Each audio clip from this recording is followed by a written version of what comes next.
Hai guys, Assalamualaikum warahmatullahi wabarakatuh. Selamat datang di MFV TV.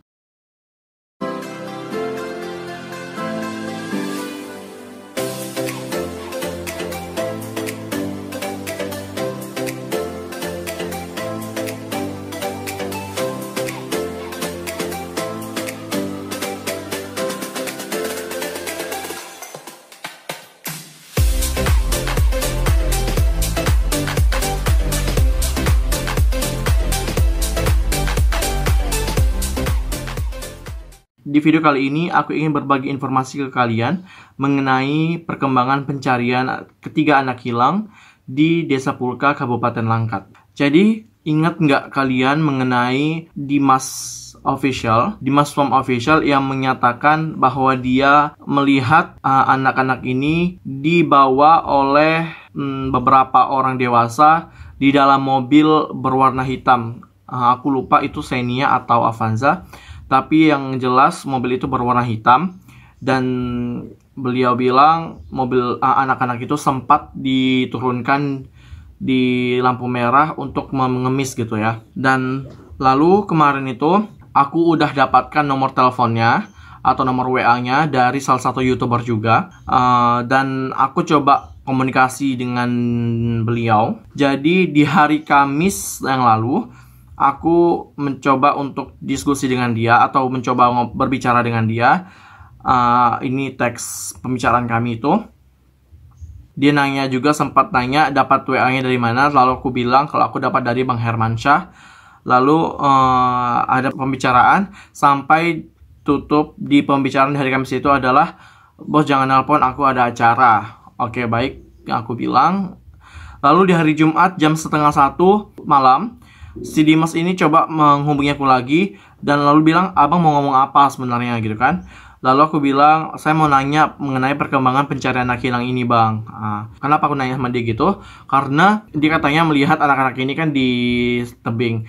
Jadi aku coba memastikan apakah memang benar dia melihat, apakah ini hanya mencari sensasi aja. Aku ingin mencari kebenaran. Karena apa? Biar jangan ada berita-berita hoax di luar sana gitu.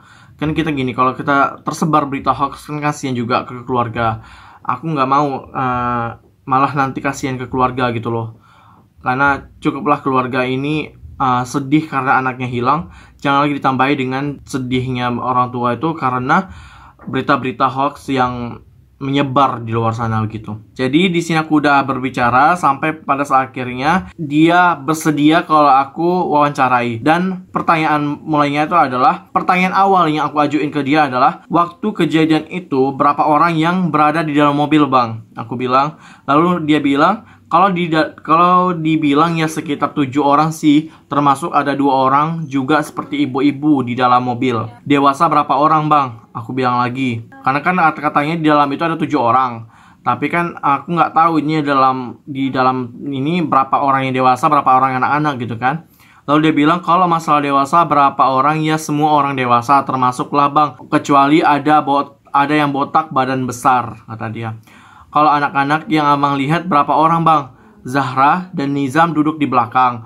Kalau Yogi duduk di tengah. Mungkin ada 3 anak lah," kata dia. Dia percaya kalau di dalam mobil itu ada Zahra, ada Nizam, dan ada Yogi. Itu menurut dia. Karena dari pembicaraan kami ini, dia bilang Zahra dan Nizam duduk di belakang, sedangkan Yogi duduk di tengah. Waktu ketemu itu, baju mereka pakai sama seperti yang di video sebelum hilang atau berbeda, Bang? Aku bilang. Lalu dia bilang, "Udah beda deh. Nizam baju kaos hitam, celana hitam, dan Zahra baju hijau berbunga-bunga." Berarti kalau dia bisa lihat bajunya ya, dari ketiga anak ini, berarti jelas dong dia lihat anak-anak ini. Berarti kemungkinan kaca dari mobil itu transparan atau mudah atau bisa dilihat secara langsung oleh orang-orang lah ya kan. "Oh gitu," aku bilang. "Aku dapat kabar, Bang, kalau katanya abang lihat salah satu anak ada yang sempat turun." Aku bilang, "Iya, Bang, begitu," katanya. "Itu benar atau enggak, Bang?" "Iya benar, Bang. Menurut abang anak itu turun mau ngapain, Bang?" Aku bilang lah. Dan dia bilang, "Ya nggak tahu juga mau ngapain. Ya paling mau jadiin pengemis. di lampu merah gitulah, entah ditinggalkan di situ. Tapi setelah supir berhadapan dengan mata saya, si supir langsung memasukkan anak tersebut ke dalam mobil lagi, dan supir bareng temannya pun langsung masuk ke dalam mobil, juga langsung kabur, balap terus arah ke taman bunga gitulah jalannya katanya. Kenapa pas ketika anak turun abang nggak teriak bang? Aku bilang. Terus datang dia, iya bukan kita nggak mau teriak sih, kita kan juga nggak tahu deh kalau ada anak-anak tersebut. Kita juga lagi memantau melirik mata gitulah.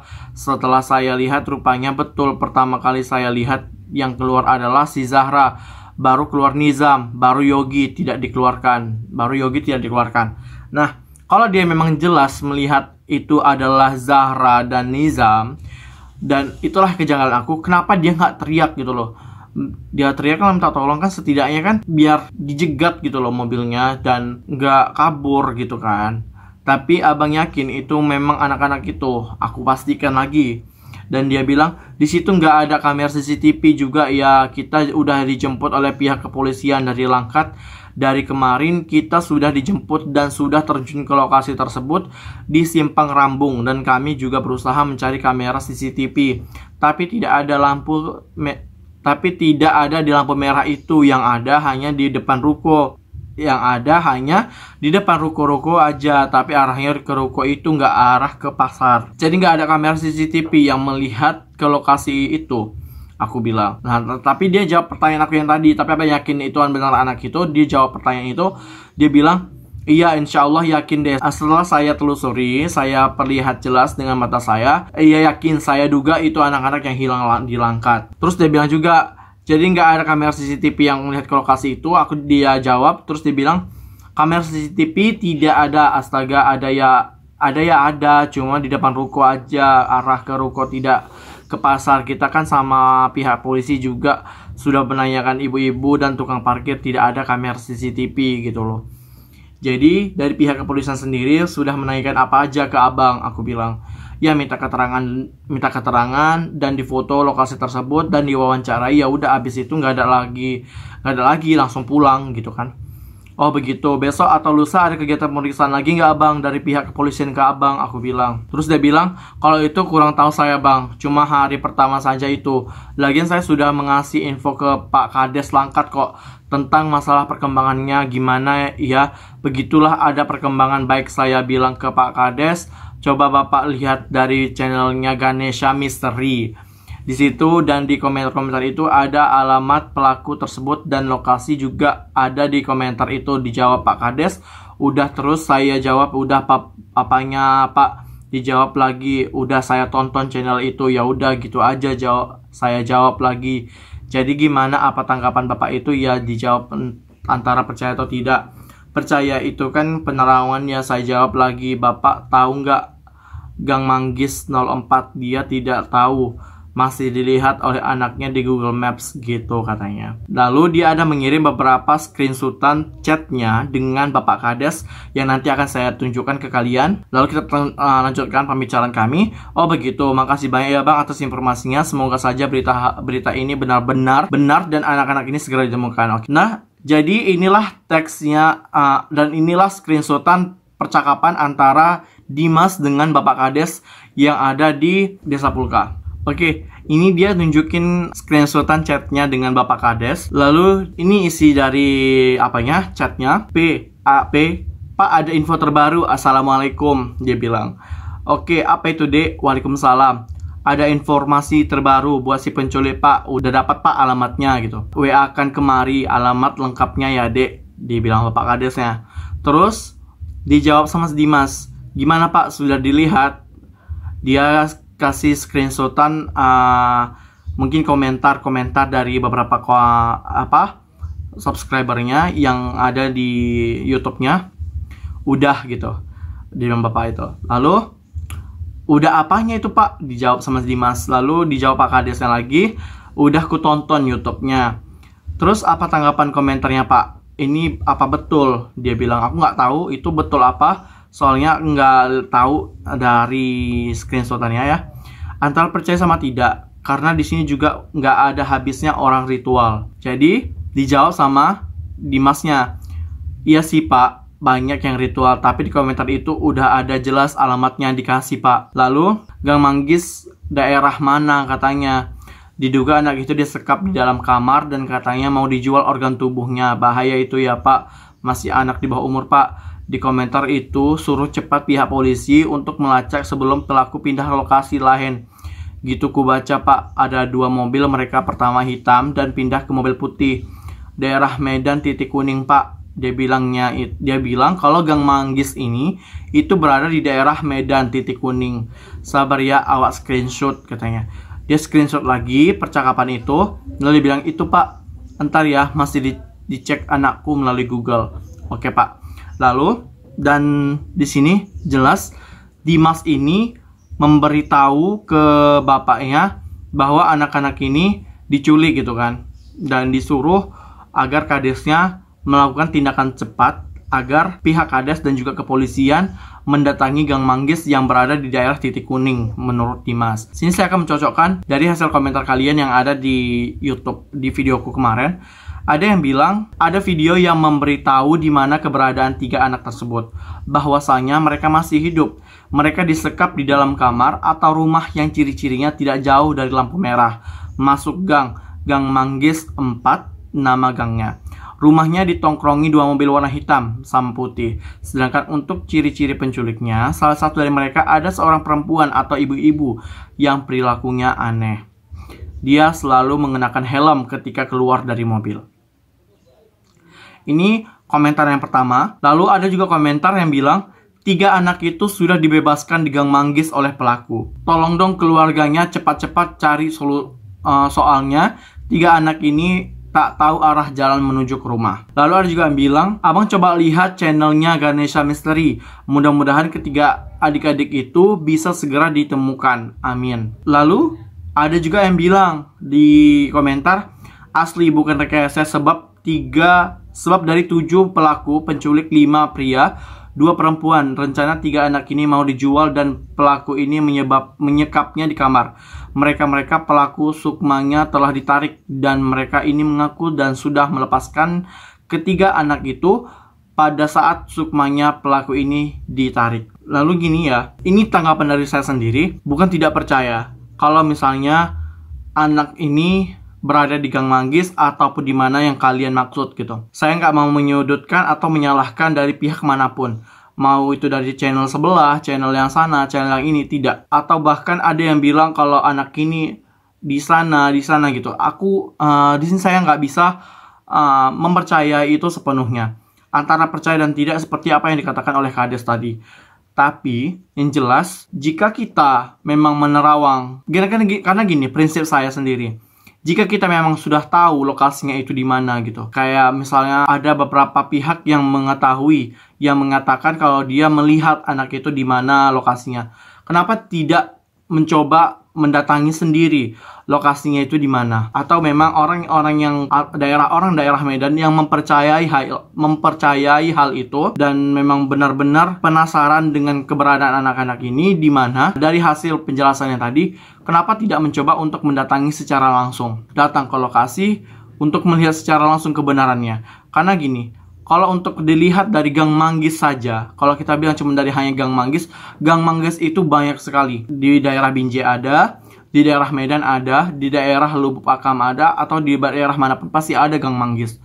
Tapi kan kita nggak tahu alamat jelasnya di mana. Nah, kalau dia bilang tadi daerah titik kuning Gang Manggis, kenapa dia tidak coba untuk mendatangi? Kenapa tidak mencoba untuk mendatangi secara langsung dulu? Atau bawa temannya gitu, atau gimana lah caranya, bawa dari pihak polisi kayak untuk melihat secara langsung ke lokasi gitu kan. Tapi kenapa enggak gitu? Nah, itulah yang membuat saya belum percaya sepenuhnya.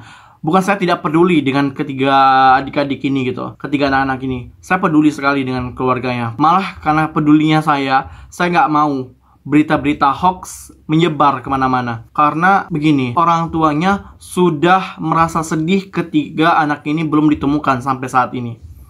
Jadi jangan ditambahi dengan berita-berita hoax yang menyebabkan kesedihannya orang tua bertambah. Janganlah. Kalau bisa kita jangan mencari sensasi di atas penderitaan orang lain. Kita boleh membuat konten dengan berita-berita ter-up to date ataupun berita-berita yang betul-betul kelihatan gitu. Untuk buat apa kita buat konten ketiga anak hilang ini? Untuk memberikan informasi kepada orang-orang di luar dari Sumatera ataupun orang-orang di luar dari daerah Langkat, biar mereka tahu perkembangan pencarian ketiga anak hilang ini bagaimana. Karena sampai-sampai itu lokasi lokasi Pulka ataupun daerah tempat tinggal anak-anak ini sudah banyak sekali paranormal yang datang untuk melakukan ritual di sana. Seperti yang Kak saya tadi bilang, itu banyak sekali. Ada lebih dari 200 paranormal datang ke sana melakukan ritual. Tapi hasilnya apa? Nihil. Malah beberapa paranormal, saya tidak menyebutkan paranormal mana, tapi malah ada beberapa paranormal yang membuat sedih orang tuanya. Kenapa? Banyak yang mengaku kesurupan anak-anak ini. Kesurupan Zahra, kesurupan si Yogi, kesurupan Nizam. Itu kan membuat orang tua sedih sih sebenarnya gitu. Cobalah berpikiran positif ataupun cobalah untuk membuat konten positif. Jangan menyebarkan berita hoax gitu. Cobalah menceritakan atau memberikan informasi yang benar-benar real, benar-benar terba up to date. Dan saran saya lagi, kalau kalian memang melihat anak-anak ini di luar sana seperti inisial DM ini, cobalah kalian gunakan handphone kalian untuk merekam mobilnya ataupun melihat ke arah mana jalannya, dia lari atau teriak atau laporkan ke pihak kepolisian terdekat. Ya saran aku sih kayak gitu.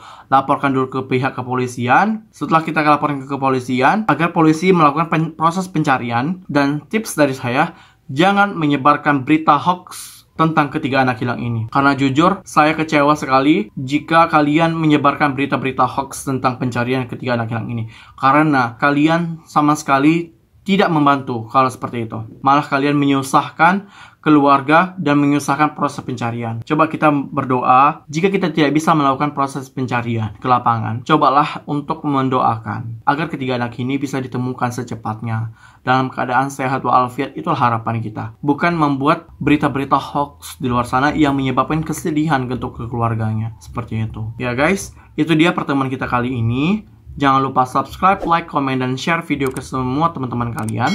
Biar teman-teman kalian tahu berita-berita yang ter-up to date dan berita-berita yang jelas kebenarannya agar tidak termakan berita-berita hoax di luar sana. Sampai ketemu di video-video selanjutnya. Assalamualaikum warahmatullahi wabarakatuh.